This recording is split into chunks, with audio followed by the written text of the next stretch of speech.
It began as a day like any other. The sun rose over New York City, casting its first light over a city in motion.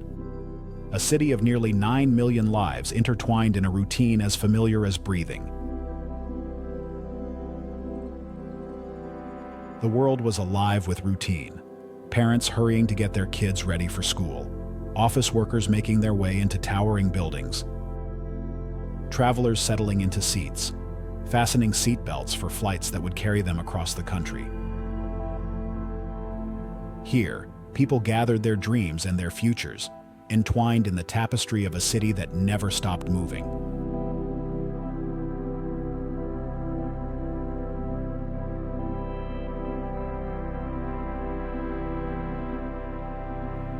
As the morning light painted buildings and streets in warm hues, lives intersected in the shadow of New York's iconic towers, reminders of the heights people could reach. Below them, the city's arteries pulsed with energy, a vibrant mosaic of languages, cultures, and stories woven together into the fabric of a place adored around the world. But this was no ordinary day. In a single moment, that rhythm would break, and everything would change. This is the story of New York on that day, and the lives that were forever altered in its wake.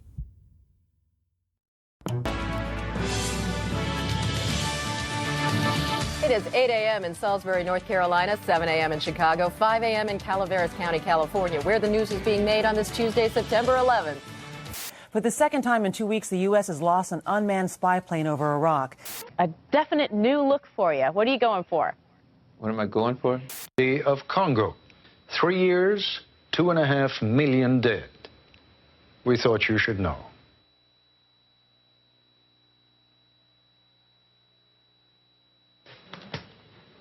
We want to tell you what we know as we know it, but we just got a report. He was absolutely the most amazing man that America has ever created, ever.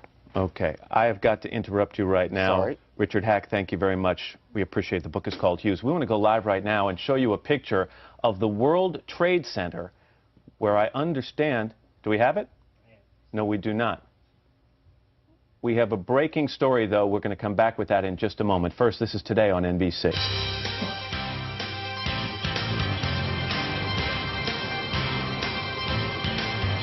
American 11, Boston. American 11, the American on the frequency. How do you hear me?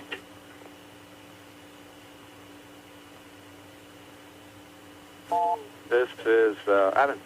This is Boston. I turned American 20 left and I was going to climb him. He will not respond to me now. Looks like he's turning right. Yeah, I turned him 20 right. Oh, okay. And he's only going to, I think, 29.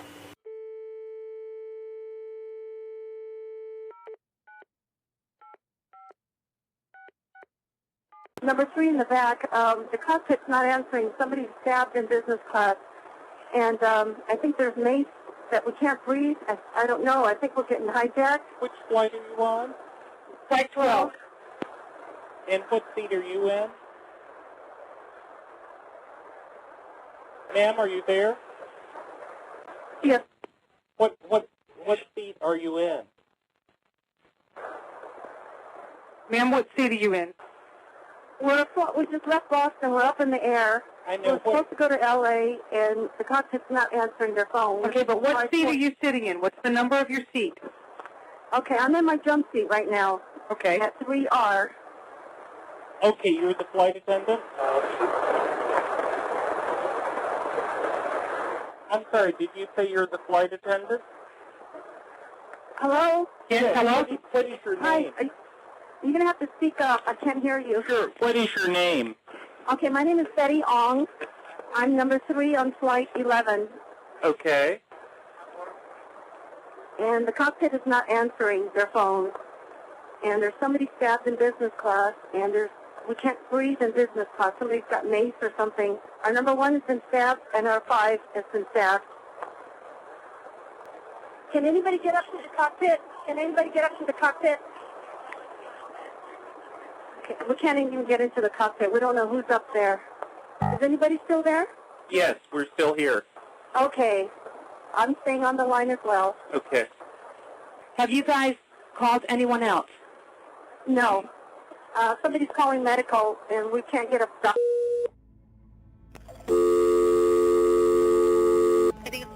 American Airlines emergency line, please state your emergency. Hey, this is Nitty at American Airlines calling. I am monitoring a call in which Flight 11, the flight attendant is advising our reps that the pilot, everyone's been stabbed. 30 Mana 6720. Is that American 11 trying to call? Buddy, we have some planes. Just stay quiet and you'll be okay. We're turning to the airport. 15 Southwest of Bono going to Hampton. And who's trying to call me here?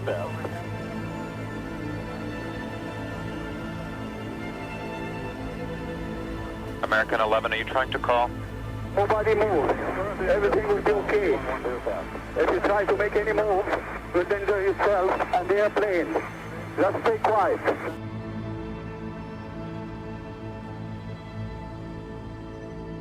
Hi, Boston Center, Team U. We have a problem here. We have a hijacked aircraft headed towards New York, and we need you guys to, we need someone to scramble some F-16s or something up there to help us out.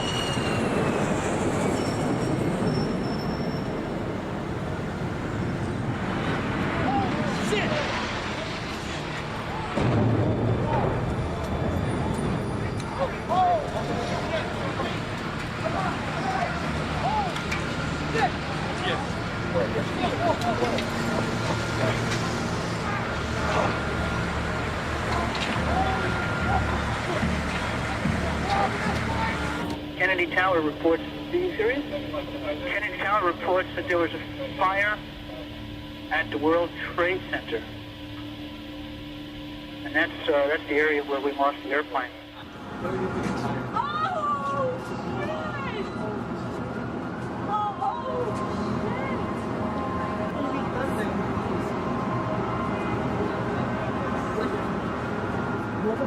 Oh my God!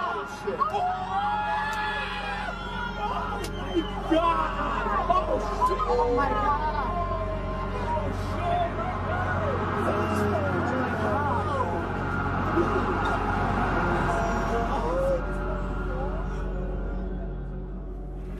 This just in, you are looking at obviously a very disturbing live shot there. That is the World Trade Center. Apparently, a plane has crashed into the World Trade Center in New York.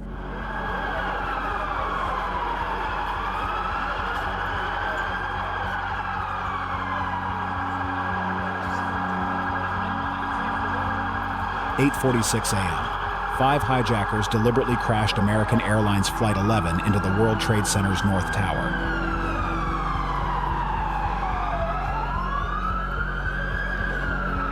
Oblivious to what was about to happen, 100 innocent people were attending a conference in the Windows on the World restaurant at the top of the North Tower.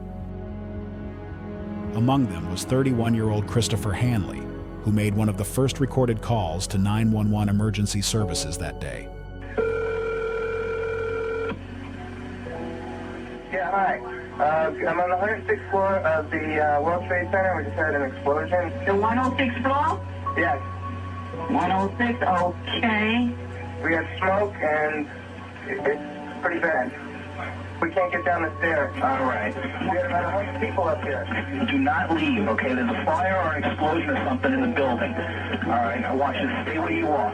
Yes. All right, we're there. We're coming up to get you. See the smoke coming up from outside the windows down? All right, we're on the way. Just sit tight. All right, just sit tight. We're on the way. All right, please hurry. With no prior threat or government security intelligence warning, a terrorist attack was unexpected, so the common consensus both inside and on the ground was that an unexplained explosion had rocked the North Tower.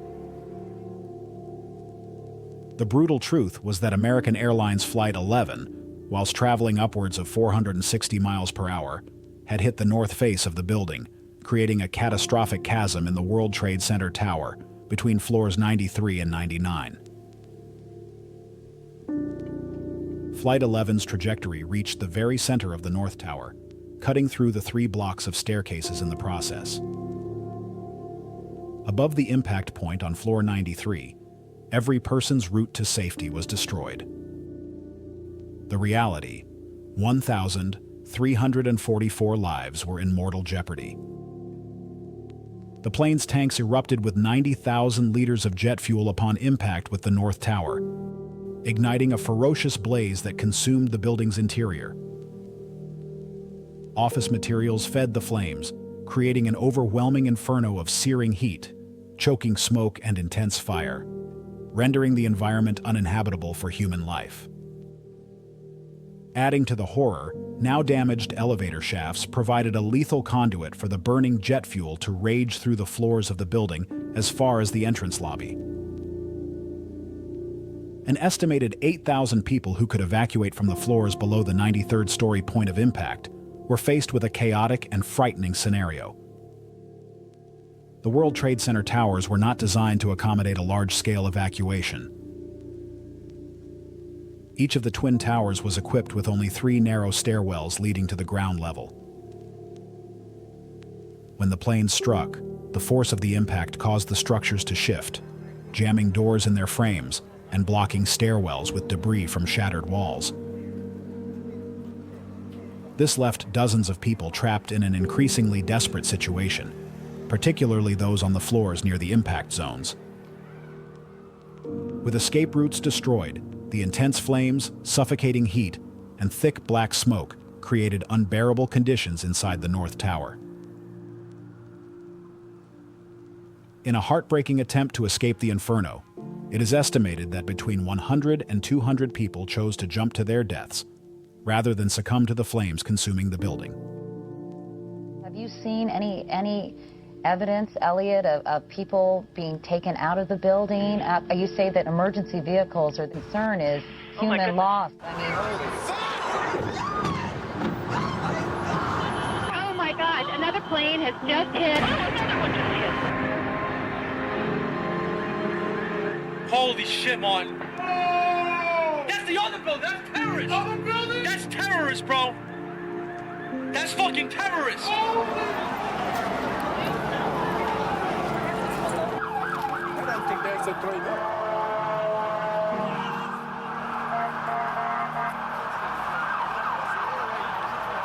It was now clear that this was no accident. Initially, after the attack on the North Tower, workers, staff, and visitors in the South Tower were told to stay where they were. After the second crash, a mass evacuation began in the South Tower, below the impact zone of stories 77 to 85. Confusion reigned. Even though one of the stairwells in the South Tower was undamaged as the plane had hit the building at an offset from the vertical center line and could therefore be a route to safety, it was filled with choking black smoke, leading many to mistakenly make their way upwards towards the roof for a rescue that never materializes. Tragically, too, individuals heeded the instructions given by 911 telephone operators and earlier building-wide announcements to stay put.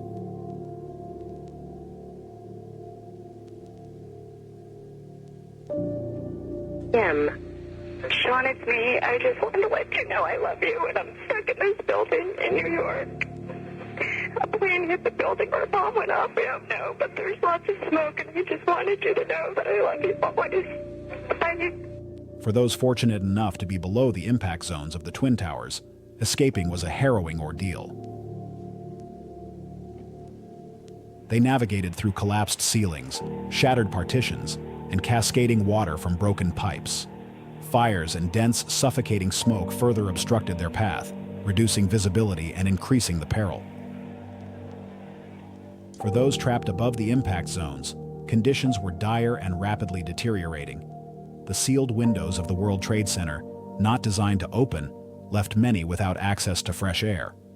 Some windows were shattered by the force of the plane impacts, while others were broken by occupants desperately seeking relief from the encroaching smoke and intense heat.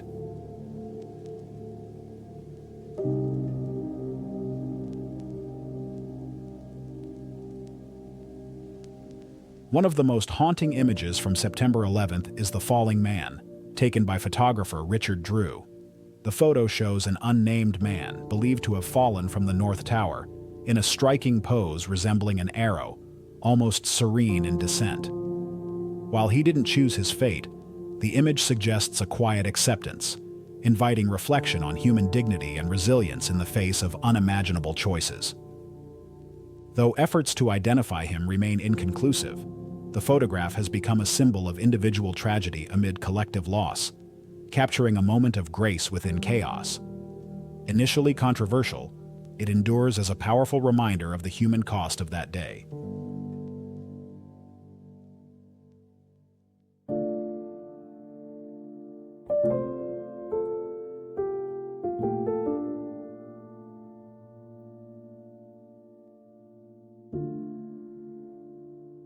Upon their completion in 1973, the Twin Towers briefly held the title of the tallest buildings in the world, and by the time of the 2001 terrorist attacks, they remained among the top 5 tallest. Their collapse stunned the engineering community, as fire had never before caused a skyscraper to fail, and the towers had been designed to withstand the impact of an aircraft.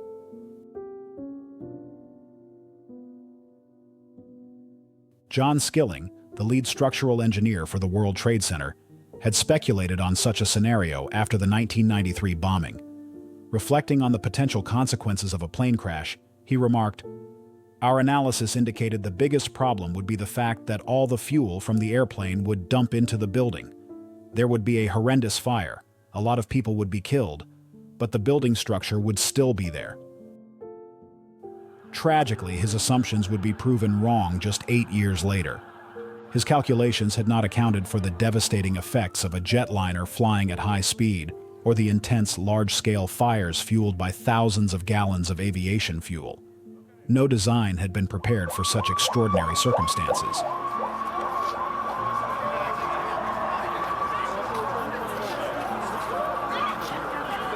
I don't think anybody expected this building to collapse, even after the structural damage on the top. These buildings were wrapped in steel the way your foot is wrapped by a sock. The steel side structures were not holding up these floors. These floors were held up by pinions, one between each floor. And so when the first 2 floors gave way, the weight of that was sufficient to collapse every pinion and every floor, straight down to the bottom. Jack Taliercio, a news cameraman, captured the moment the first tower fell.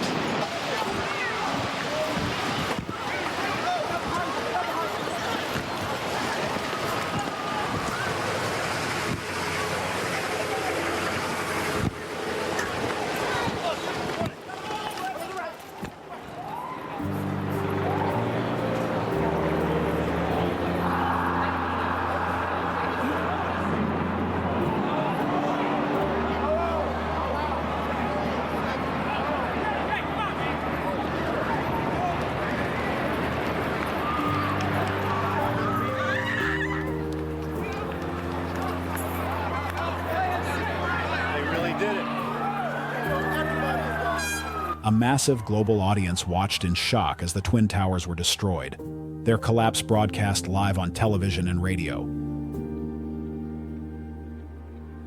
When the deafening roar of the falling towers subsided, dense clouds of gray-white pulverized concrete and gypsum surged through the streets of Manhattan. Initially, many believed a new explosion or impact had caused the billowing smoke and debris that obscured the South Tower. But as the winds cleared the haze, the grim reality emerged. The towering structure was gone. This video was captured by the Naudet brothers from inside the North Tower as the South fell.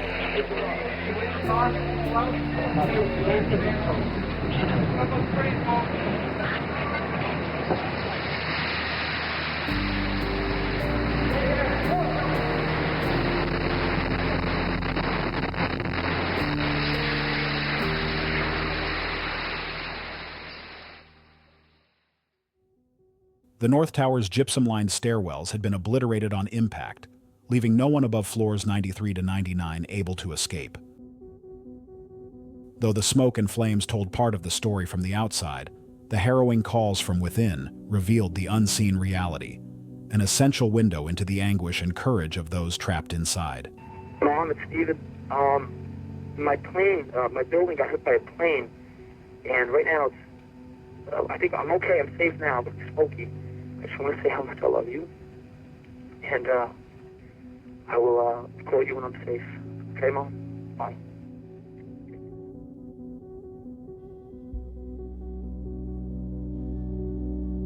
Shimmy? Yeah. Okay. Just hang in there. Just breathe slowly through the towel. You breathing through the towel? It's fine. Okay, it's fine. Everybody's fine. Everybody's very calm. Everything's going to be fine. You have to stay calm. Everybody here is calm. I promise you. The girls don't even know because they're in school. The parents are here. They're very calm. Just keep your head straight. Okay, do you see smoke by the window? The fire department wants to... You can't see? Do we see smoke by the windows? The fire department wants to know.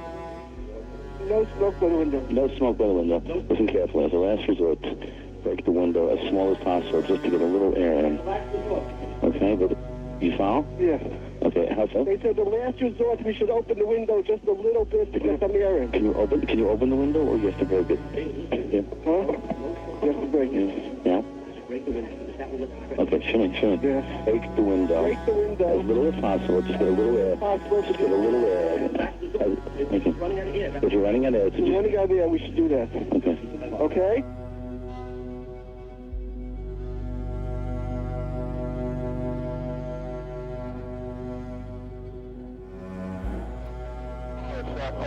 Smoke, really bad, 105, 2 power. All right, sit tight. We'll get to you as soon as we can. Yeah, you keep saying that, but the smoke's really bad, man. It's barely rain. That's all we can do. What's what you guys up to? We're getting there. Doesn't feel like it, man. I got young kids. I understand that, sir. You got lots of people up here. I understand. And then you got a lot in the building, up on the top. Smoke rises, it's really bad. We're on the floor, we're in a window. And then I had to be in green now. Can't see. Okay. Just try to hang in there. I'm going to stay with you. Can you stay here in an air-conditioned building?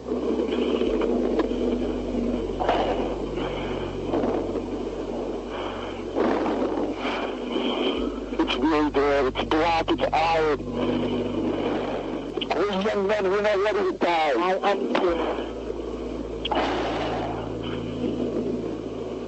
Hello? We're looking at Financial Center. 2 of us, 2 broken windows.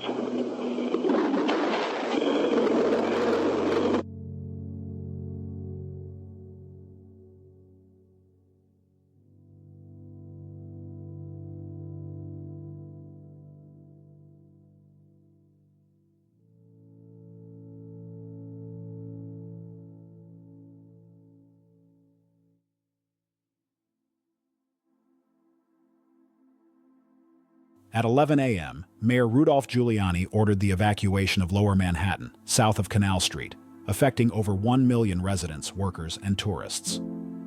Meanwhile, rescue efforts at the World Trade Center site continued throughout the afternoon in a desperate search for survivors.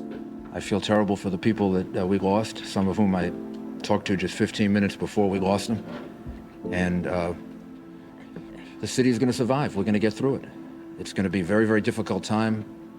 I don't think we yet know the pain that we're going to feel when we find out who we lost. But the thing we have to focus on now is getting the city through this and surviving and being stronger for it. It's difficult to find the words to describe the feeling in New York City today. New York City is in shock. One of its most famous landmarks destroyed, thousands dead, and America is under siege.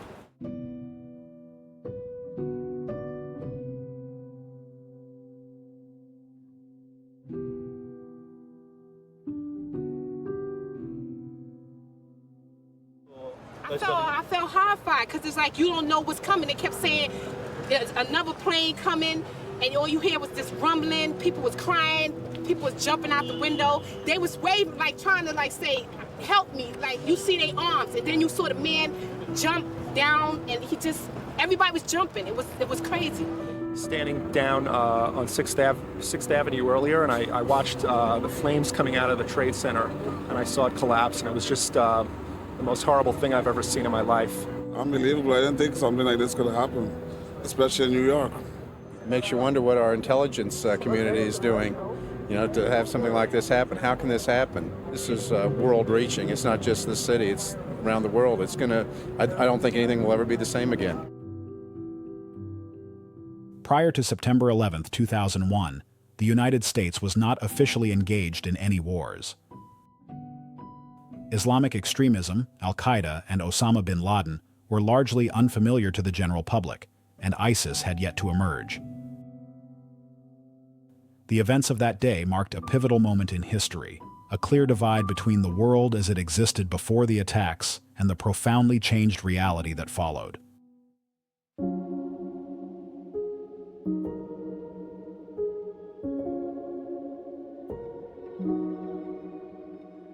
The shock and devastation of September 11, 2001, extended far beyond the immediate aftermath, leaving a profound and lasting impact on American life and global consciousness.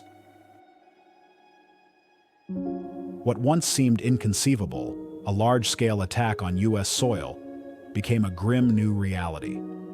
The unthinkable possibility of future attacks, potentially involving biological or nuclear weapons, turned into a shared and persistent fear.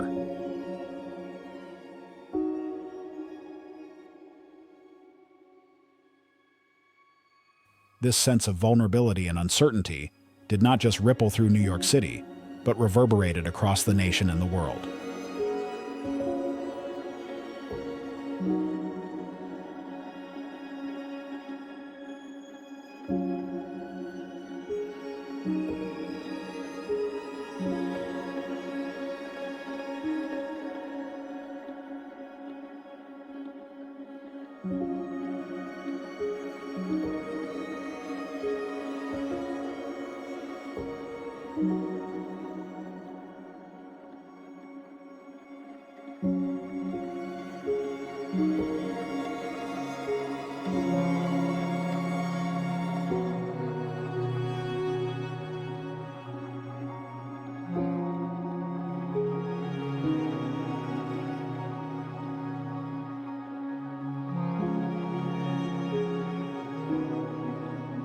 When we sit down at our dinner table, we have an empty chair. When we get together for holidays, we have an empty chair. We can't move on. There's no closure, and there is no closure. What I'm thinking is, I have to look down and see that this is no longer here, and he's no longer here. And everyone else thinks that this is just okay, and it's fine, and we can move on, and we can't. Firefighters from the New York City Fire Department rushed to the World Trade Center minutes after the first plane struck the North Tower. Chief Joseph Pfeiffer and his crew with Battalion 1 were among the first on the scene. I just got to work in the office, and for some reason it was early and somebody had a TV on watching the news, and this whole thing started on live TV.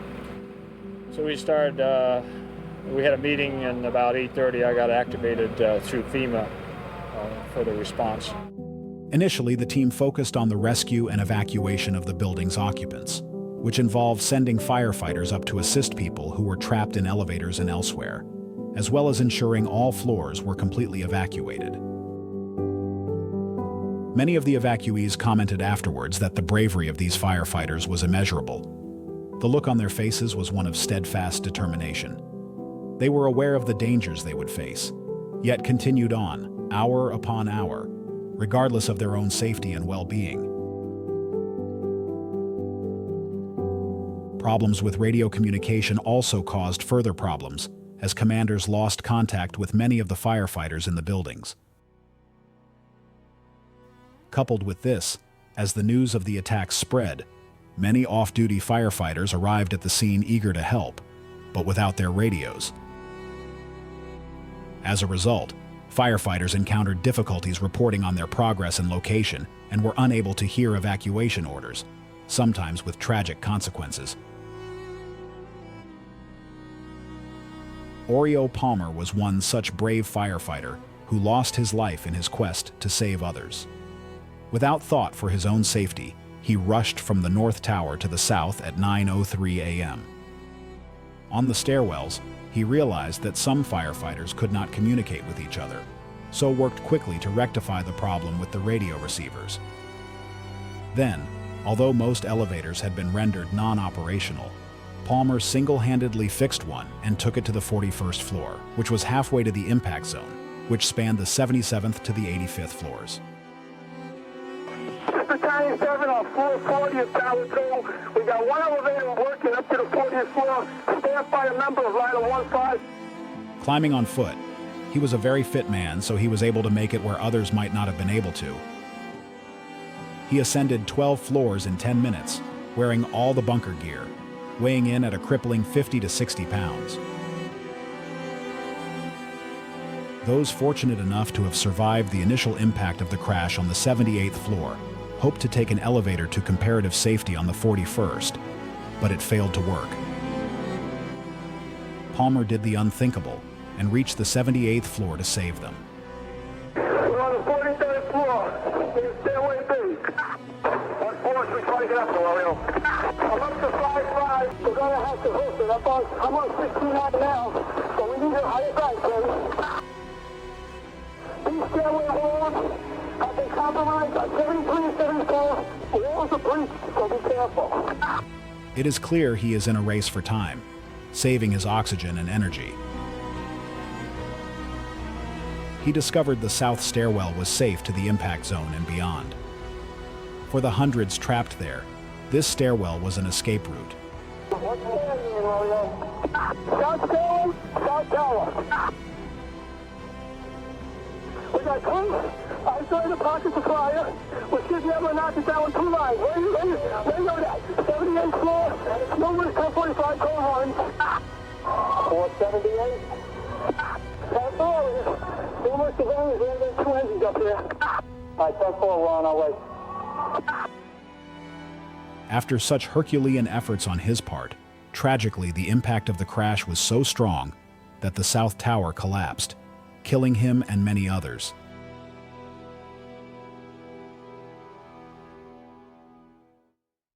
All I can tell you is that just put yourself in that position. It was your family member.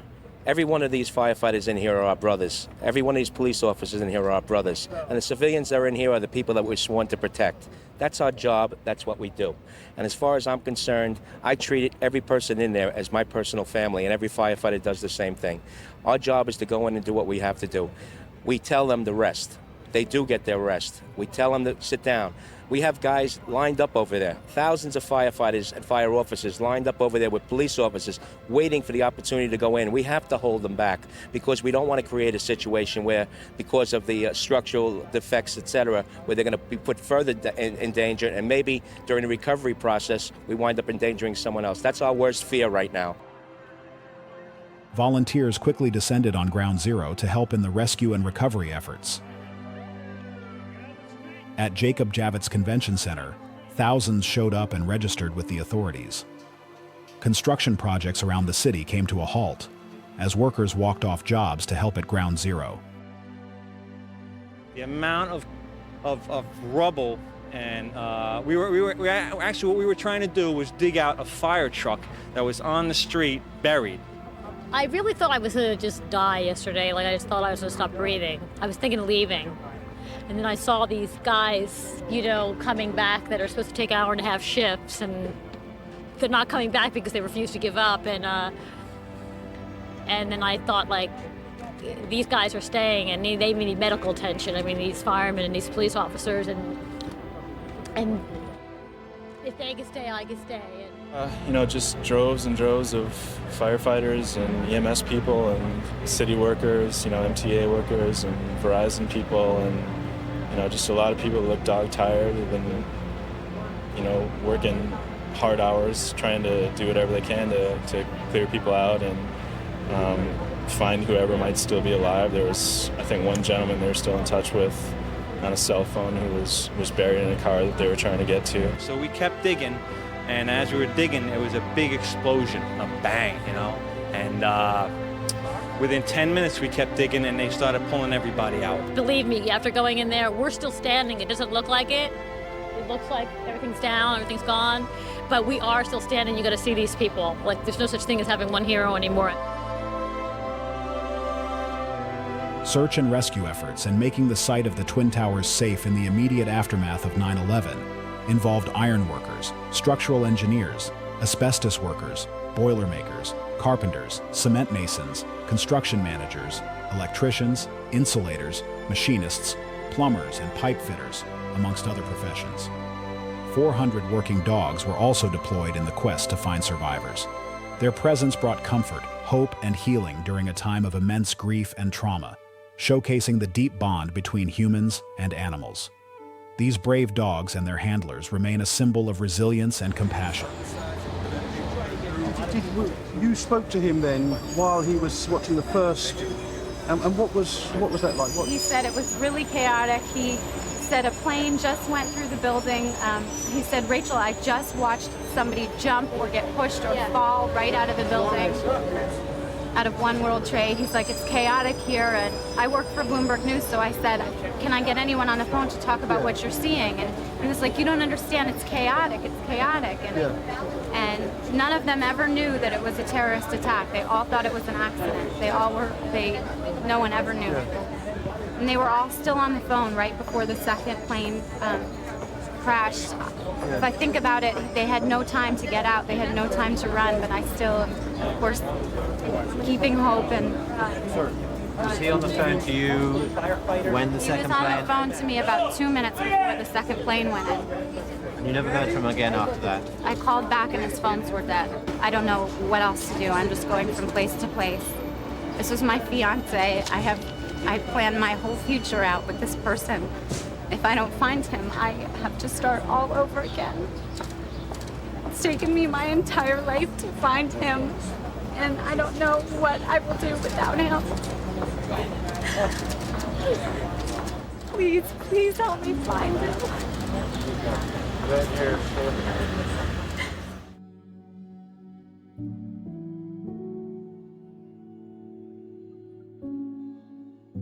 The day after the attack, then Mayor Rudy Giuliani told reporters that they were receiving mobile phone calls from people trapped in the debris. But there was little hope for most. Congress quickly established an extensive compensation program in the aftermath to compensate the victims and families of victims of the 9/11 attack, with tremendous amounts also raised by the public. Americans have many questions tonight. Americans are asking, who attacked our country? The evidence we have gathered all points to a collection of loosely affiliated terrorist organizations known as Al-Qaeda.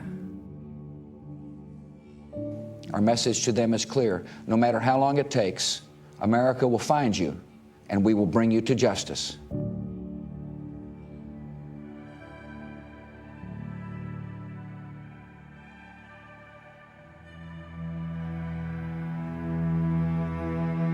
Rallying around the populist phrase, "United we stand," Americans were determined to be resilient in the face of this unprecedented and devastating attack on their homeland. President Bush and the federal government found widespread support for their response to the attacks, and seemingly a need for retribution. Nearly 3,000 people in New York, Virginia, and Pennsylvania lost their lives on 9/11 after terrorists orchestrated by Osama bin Laden hijacked airplanes as weapons.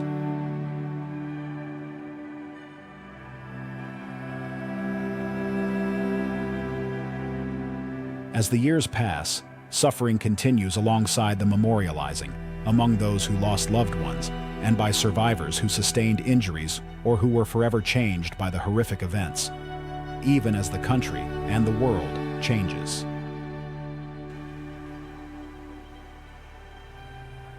My name is Stan Honda.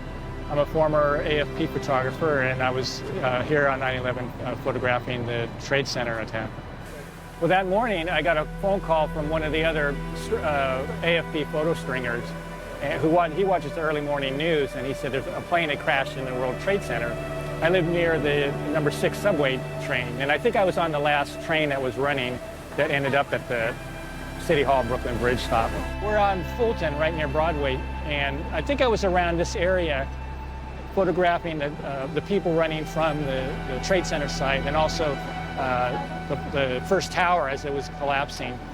You could see this cloud of dust and debris and smoke coming between the buildings through the streets and toward where I was standing. So that was pretty frightening. I think this is the area where I had come out of the building after the first tower had collapsed, and the whole area was covered with this white and gray dust, so it really looked like it had snowed. The sidewalks, people were covered, the vehicles, cars, and everything were just covered with this dust. The picture of the woman, of Marcy Borders, I took she actually came into the lobby of the building that I went into after the first tower had collapsed. Hi, my name is Marcy Borders. I'm from Bayonne, New Jersey.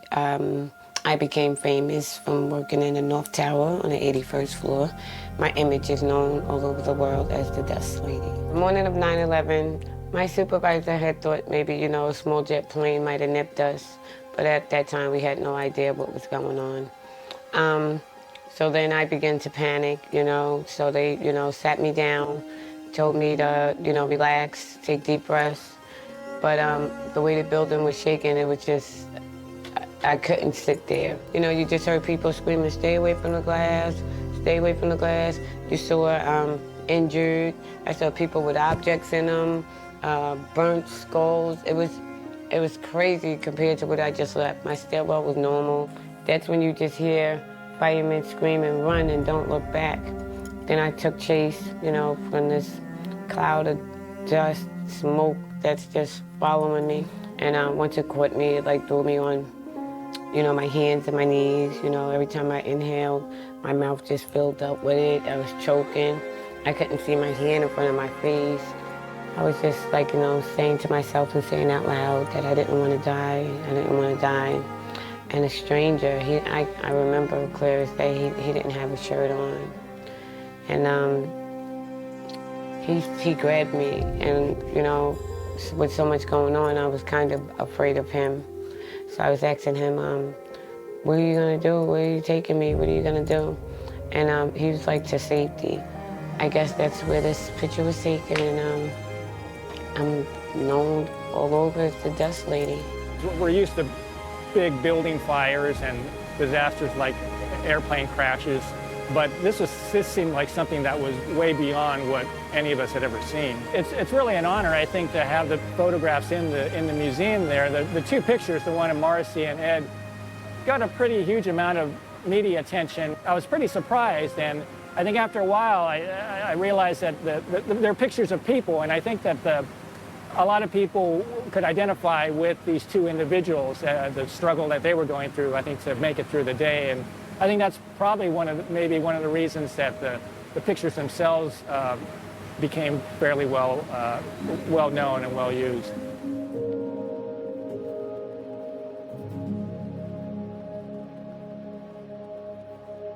The site of the New York City attacks is now home to One World Trade Center, the tallest building in the Western Hemisphere.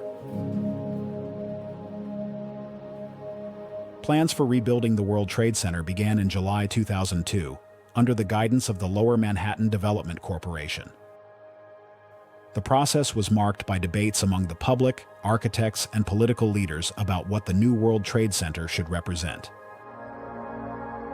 With so much significance tied to the project, it had to be just right.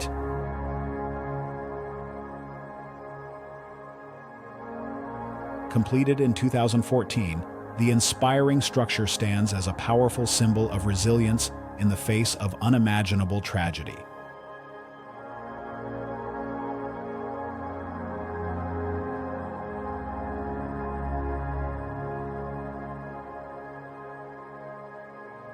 Surrounding two vast memorial pools, situated where the Twin Towers once stood, are bronze panels etched with the names of every person who lost their life in the attacks.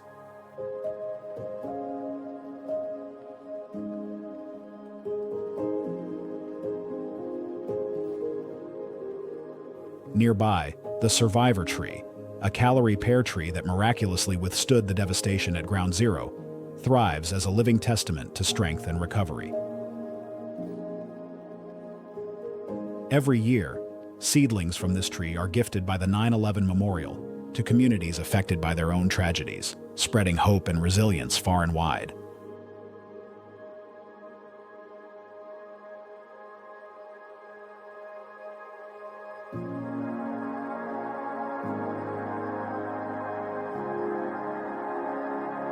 For those who lived through it, the memory of that Tuesday morning remains vivid.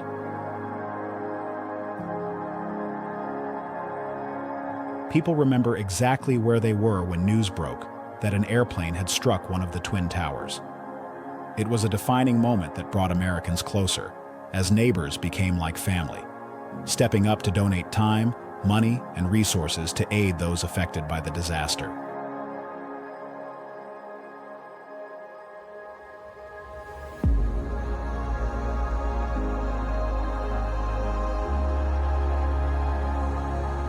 Even after all these years, the events of 9/11 remain etched in our hearts, a reminder of both the fragility of life and the enduring strength of the human spirit.